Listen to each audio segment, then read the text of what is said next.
Welcome back. Today we are going to chat about the 7 Hertz Timeless 2. So yes, I was an original purchaser of the original Timeless, and it was a very special set at the time. It was the first planar set that I ever heard. It is the first planar set that sort of became mass market popular at about $200, about the same price as this one. But what was really special about it was really delivering people a taste of super high detail, super high resolution. There was nothing else really like it at the time that came close to the amount of detail and resolve it could do at the same price point. So it will always kind of hold that place in my heart as the set that kind of introduced me to what planar drivers can really do and what they can sound like. And over time, they've been refined and kind of molded into more easier going sets. And Timeless 2 is very much along those lines of taking the original sound of the Timeless and making it more approachable for people to get a taste of and to dive into planar technology. So that is, I think, what the gist of what Timeless 2 was. I wouldn't necessarily call it a retuning of the original. I would say it's a modernization and a refinement of where we started, and where we are today is kind of exactly where we are with Timeless. And Timeless will kind of take this idea a little bit further going forward into 2025 with, giving something a little bit unique that you don't find on other planar sets, and we'll kind of point at them right there. But yeah, I think the 4 tuning nozzles are going to be the little bit that sets this one apart. If you consider that all planar drivers are similar in capability and performance, then what's going to set them apart is the tuning or the tuning options, and the accessories are all very nice. But what's really going to set Timeless 2 apart are going to be the tunings that you get with these nozzles, and we'll talk about that in a little bit. But first, we'll kind of take a quick look at it. So yes, that is a really cool pattern on it, and it does kind of change depending on the lighting. It does do a little cool effect like that. The back of it looks pretty similar to the original, and I don't have a problem fitting this one. I think the part that actually fits in your ear is actually really quite nice, and I never had a problem with the original one. I don't have a problem with the second one either. And this is the 4th nozzle. This is the Silver Bullet, and this is the one that I preferred. So the case, again, this one comes with a metal case with a similar pattern on top. That is super nice. The original Timeless came with a metal case that was super, super nice. And this one is kind of along the same lines, but round instead of rectangular like that one was. The original one was actually a super nice box. And again, that was just another one of those legendary pieces from the original. Like, wow, it had a really cool box. But yeah, that is neither here nor there. So here we are with the cable. And again, 7 Hertz does very, very nice cables. So this one is a really nice, I don't know, pretty much a copper, maybe a dark copper style, not the bright copper, but more of a darker copper. Again, it is very, very nice. It is a modular cable, so I have no problems. It's pretty much what you're going to expect at a very nice cable at this price point. The tips are kind of right here, and again, this one, I call this one, this is the default one. This is the gold flower. I would call this one the silver flower. This is the gold bullet, and I showed you the silver bullet, which is this one. So for the point of talking about them, or graphs, I think that's how I label them. And we're not going to talk too much about the graph. I think planar graphs are notoriously hard to talk about, and they are notoriously inaccurate.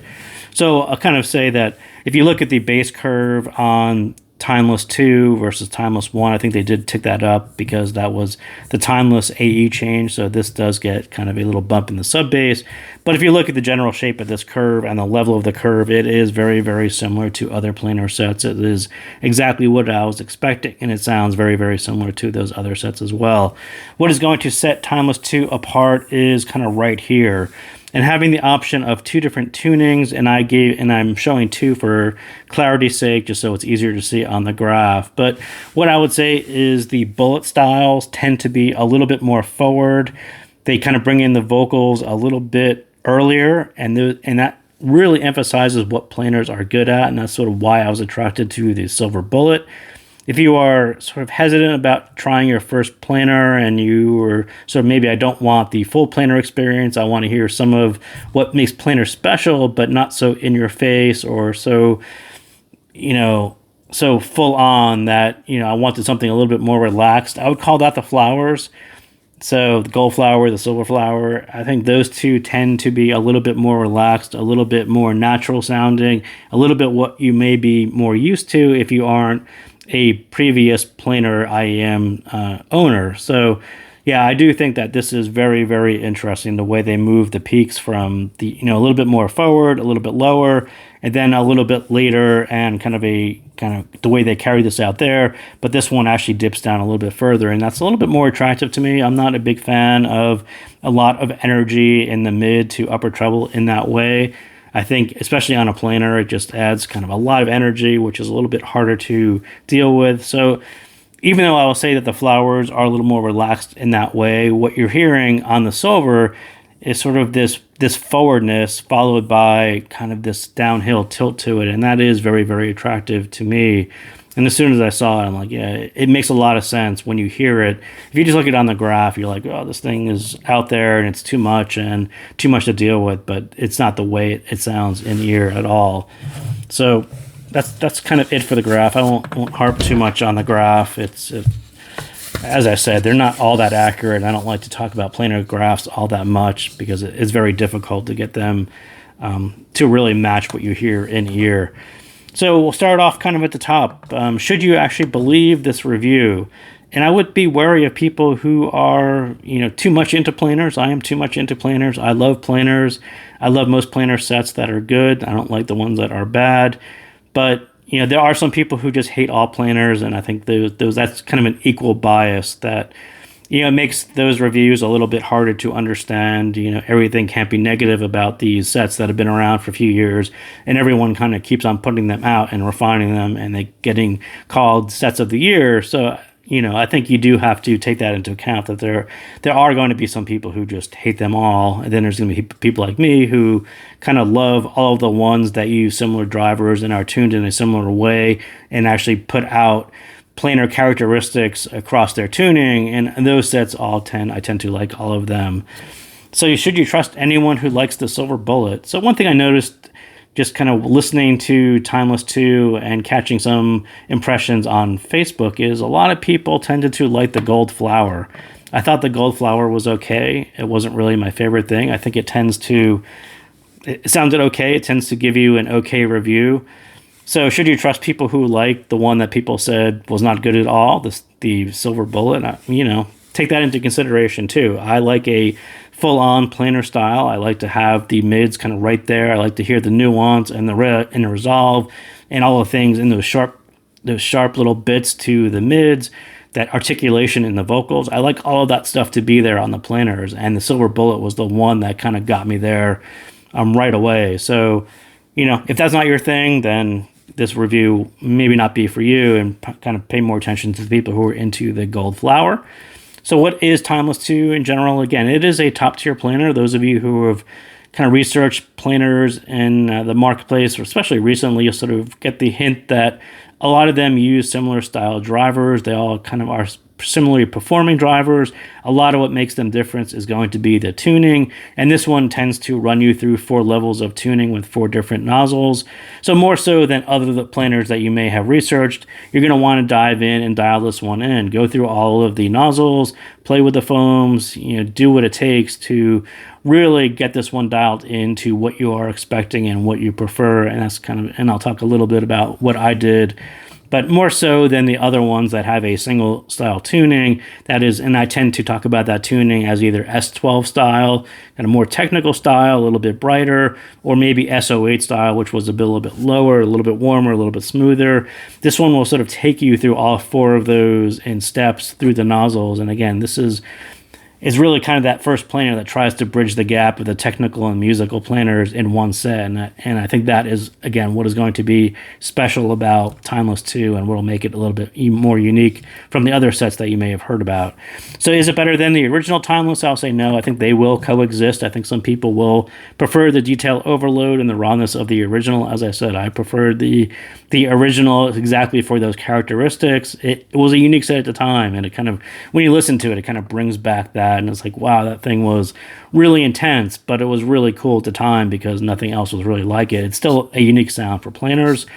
So is it better than S12 2024? That's a set that the planar set that most people kind of point to as the best example of a planar today. And I'll say, in my opinion, no, because that one is going to be the reference that people are using for balance and levels and tuning.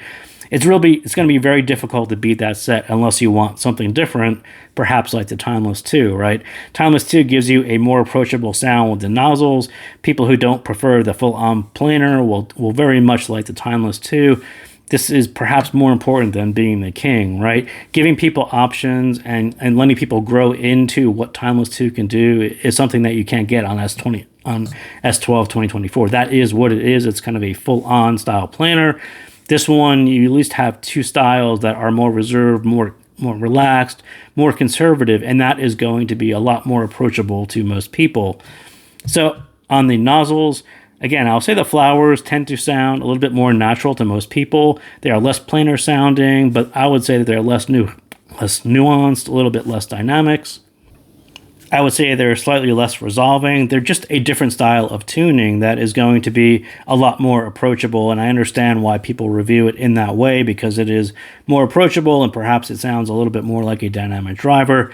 For me, I prefer the kind of more full-on approach, and I do prefer the Silver Bullet. And I'll say the Silver Bullet stock out of the box is actually pretty good, but the balance is a little bit upper mid and less air.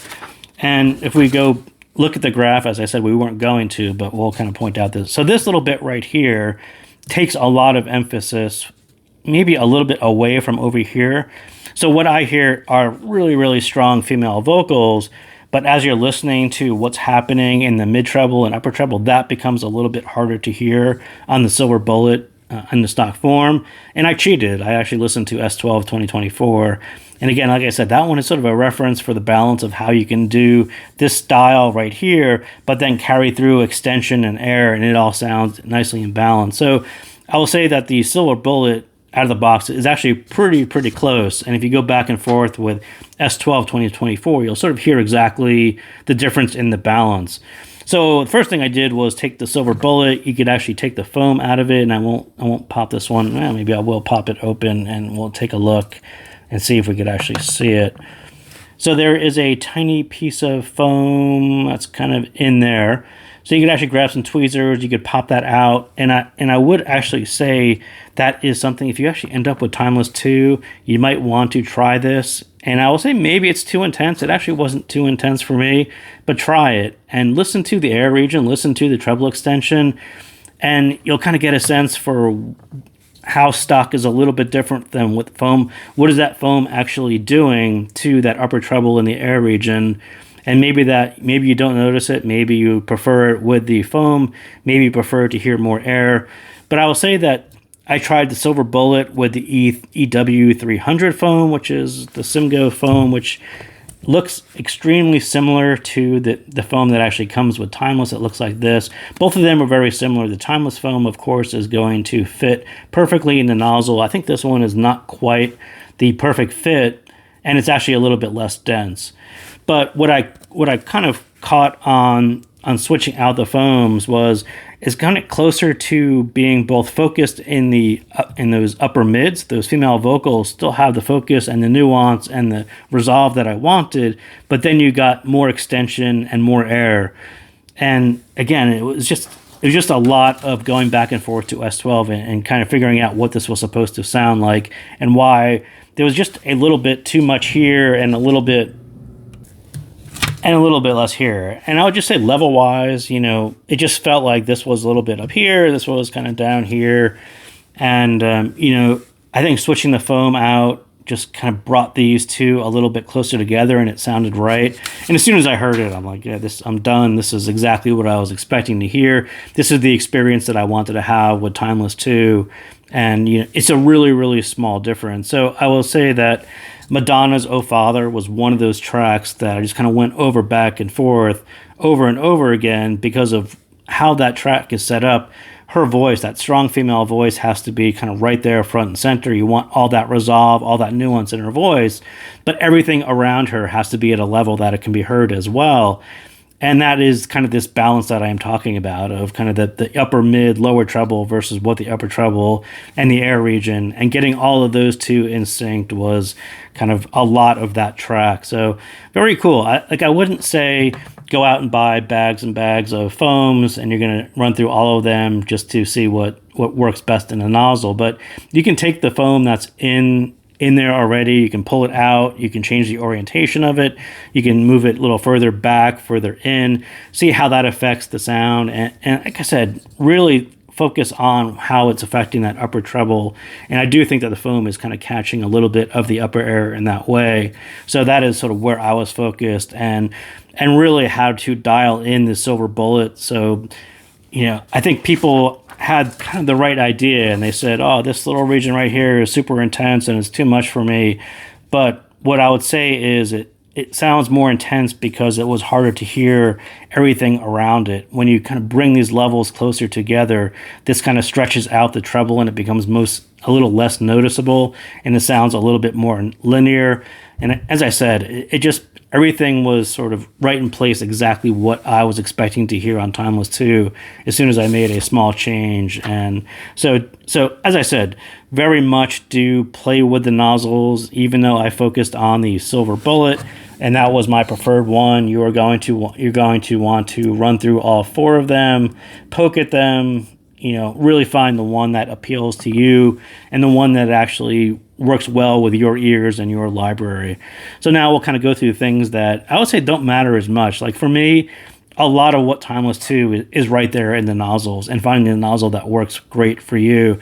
The rest of this stuff, is very much affected by which nozzle you chose. But I will say, at least on the bass, as I said, the bass shelf is very much similar to other sets that you may have heard. I think the sub bass is definitely at the Timeless AE level. It was definitely the right move, and it's going to bring it right in line with other planar sets that you may have tried.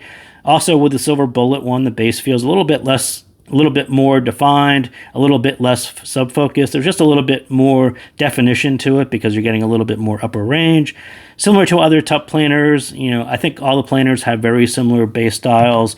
This has the same exact bass shelf as other sets, so very, very similar. But again, with planar drivers, as soon as I got this one dialed in the way I was expecting it to hear, you kind of go back through your library and you're like, oh, I want to hear this track. I haven't heard this track in a while. Diana Ross's Upside Down, really, really thumpy song. Again, a lot like the Madonna song, very, very strong vocals right in the middle, lots of stuff happening all around it, hearing all of that stuff at the proper levels, and really nicely extended, really nice thump to the bass. I think Timeless 2, it kind of starts to shine as soon as you find the nozzle that exactly matches what you're expecting to hear, and one that matches the style of music that you are listening to. So the mids, again, this one is obviously a planar and is technically capable, but the nozzles will really control how that is presented, and that's going to be quite unique like we talked about. And you combine that with your source, which may be a little bit warmer, a little bit more sharper, and then you're really getting a lot of variation on one set, which again is very, very cool. The flowers, I would still say the flowers, the farthest from the original mids. I think most people will find the gold flower is just about the right balance of the technicalities, a more natural sound, and a more musical sound. I think the mids are a step closer to dynamic driver than planar, which is going to be more natural sounding, but not as resolving and dynamic. And again, most people were gravitating to the flowers for this reason, because it sounds more natural, perhaps more like a dynamic driver. That is fine. That's not necessarily the style of planar set that I prefer. So I do like the silver bullet. You get more vocals, more resolving, more nuance, more articulate. I think it was an interesting way to push what planars are really good at, right? Those female vocals, those sharp vocals, without the shout or going too thin. I do like a more defined edge on my planar sets, and this one just does sound better over the bass level. Again, they ticked up the bass a little bit, so I don't really mind having the little bump on the upper mid. I think that the two kind of pair well. When you get the extension, a little bit more air to it, all of that rides on top of the bass in a very, very nicely separated, layered way, just exactly the way I was expecting to hear a planar set execute those two. So in the treble, Again, the treble I think is a little bit different, and especially different from the original. I think the intention was to mitigate a lot of the planar sharpness, a lot of the planar sibilance and airy buzz, all those little artifacts that the people who hate planars tend to point at, that every planar sounds like all of these things. I do think there was an intention through tuning and the foams to really mitigate those specific things. And generally is going to be a trade-off of, more lower mid treble and then less upper to really mitigate a lot of these things, that sharpness and the sibilance and the buzz. Again, that is a fair move. It's an understandable move. And I think, again, that is going to play well with people who aren't necessarily used to hearing some of the brighter planars or have shied away from owning a planar in that way. This one will be more attractive to you in that way because there was kind of this conscious effort to bring this down to a more natural level. If you've heard planars, this makes, again, a lot of sense. It's a big part of planar timbre, and it's the harder part to control on planar sets. So, again, I will say that the foam is catching some air there, so if you want a little more, do play with it. And as I said, you don't really need to outextend S12 2024 to win. Timeless 2 Treble will appeal to people who are a little treble sensitive, who will have some kind of shyness to really diving into a full-on planar. And I think Timeless will really appeal to those style people. And again, on the stage is really no different than the mids. Generally, each nozzle is going to be slightly different. If you are stage aware, really sensitive to sound stage, pay attention to the height. That is the part that kind of stuck out to me on all the nozzles. Most of the nozzles will give you width and depth, but the height is a little bit harder with the foam. And that's why I say pull it out, rotate it around, move it in the nozzle here and there, and you'll hear really small differences, but some of those differences will actually be presented through the soundstage. So again, dive in, dial it in. It's a very moddable isn't really the word. I would say you can take their 4 bass tunings that they're giving you with the nozzles and move them in ways that are going to be more appealing, better for your ears, better for your music styles, and that is going to be one of the special bits of Timeless. So thank you guys again for tuning in, and I will see you next time.